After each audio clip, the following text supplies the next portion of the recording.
guys! It's me again, ang auntie nyong hindi ko palaka ngayon, pero baby friend. So, for today's video, ipapakita ko sa inyo ang niluto kong mackerel with sotanghon. Ang lakas makasosyal, pero sobrang daling gawin. Sobrang dali niya i-prepare. So, I'm gonna show you, napakabilis lang nito.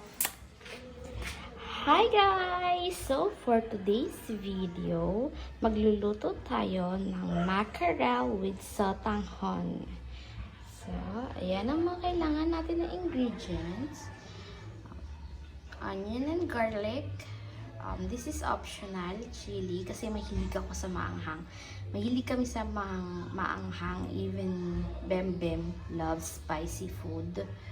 And we need salt and pepper to taste, and this is sinigang mix, also optional kung gusto niyo lagyan ng parang sinigang twist yung inyong mackerel soup.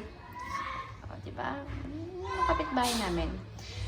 And then this is our mackerel in can, and some water, and syempre ang ating sotanghon. Ayan, binabad ko na siya. So, yan ang mga kailangan natin. Let's start!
Lula siya.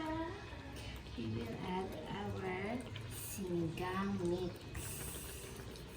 Okay.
there you have it guys, ang ating makara with sotanghon. Ayan.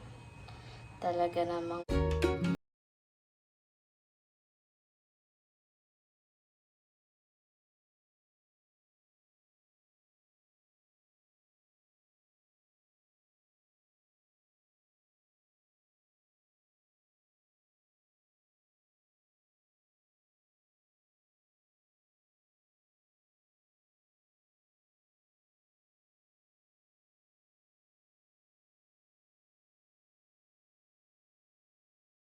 sobrang daling gayahin, and kung gusto niyo pa dagdagan ng sabaw, okay siya, basta yun lang, timplahan lang natin na maayos. So, thank you for watching. Ayun na nga ang napakadali nating recipe for today. So, if you're new to our channel at nagustuhan mo ang ating pagluluto, please don't forget to like, comment, subscribe, and click the notification bell.